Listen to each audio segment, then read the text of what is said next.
আচ্ছা, তোমাদের কি এটা মনে আছে ছোটবেলায় তোমরা কিভাবে মায়ের হাতে এভাবে পাটায় মাখানো ভাত খেতে? হ্যালো এভরিওয়ান, আসসালামু আলাইকুম।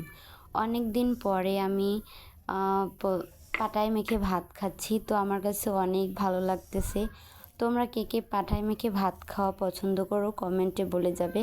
আমার কাছে তো সেই ভালো লাগে। তো দেখো, আমি মাছ ভর্তা বানিয়েছিলাম, তো সেই পাটায় আমি ভাত মেখে খাচ্ছি। পাটায় পাটায় ভাত মেখে খাওয়া আমার অনেক ভালো লাগে। তোমাদের কাছে কেমন লাগে? তো খেয়ে আমি বলবো এত স্বাদ কে, সেই স্বাদ আসলেই অসাধারণ লাগতেছে। আর পাটায় মেখে ভাত তো আমি ছোটোবেলায় অনেক খেতাম। মা মরিচ বাটা বাটতো, তো তখন ভাত আর কি মেখে লোকমা বানিয়ে দিত, যেটা আমরা গ্রামের ভাষায় নলা বলি। তো নলা বানিয়ে দিত, আমরা খেতাম। আমি তো খুব খেতাম। তো আজকে অনেক দিন পরে খেলাম, আমার কাছে খুব ভালো লাগতেছে।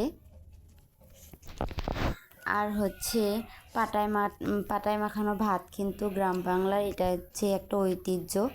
এটা অনেকেই খায়। মানে পাটায় মরিচ বাটলেই, যে কোনো মরিচ বাটা বাটলেই পাটায় মেখে ভাত তারা খাবেই গ্রামের মানুষেরা। তো আমি যেহেতু গ্রামের মানুষ, গ্রামের মেয়ে, মাটির মেয়ে, তাই আমিও এইভাবে খাই। আর ভিডিওটা কেমন লাগলো